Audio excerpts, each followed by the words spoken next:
بسم الله الرحمن الرحیم. السلام علیکم ګرانو کتونکو، نوید بهزاد تاسو سره مخاطب یم او قدرمنو دا وخت روان یو سوات ته او دا ملکن ټنل دی. تاسو ګورئ دا سیکنډ ټنل دغه دی راغی او سوات موټر وی باندې سیکنډ ټنل دی دا او ډیر زیات خسته جوړ کړی دی دا. کومنګ وګڼو نو د موجوده حکومت دا یو ډیره زیاته خسته کاوش دی یو کارنامه ده. دا تاسو ګورئ آغاز خو دې ډېر مخکې شو خو په دې حکومت کې دا کمپلیټ شو. دا یو بل ټنل دا ریسټارټ شو، فل لایټینګ دی پکې او ډېر زیات ښایسته جوړ کړی دی، ډېر مزیدار. بل دا دی چې سفر په دې لار باندې ډېر زیات اسان شوی دی.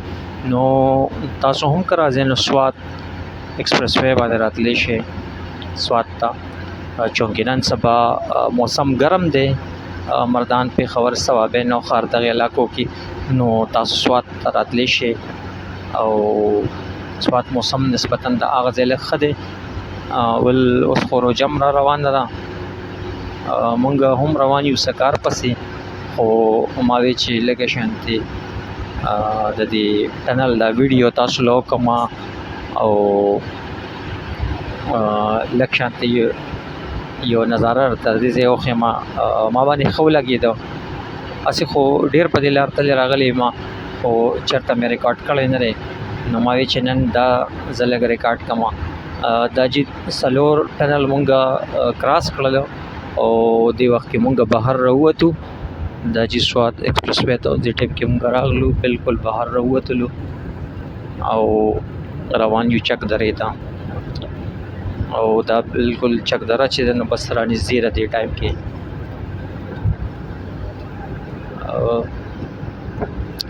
دا تاسو بورډ دغه وکتو چک درې د بیسټ بیچ پروډیوسینګ ایریا بورډ لګېدلی دی او دا د سوات چک درې ښایسته علاقه ده.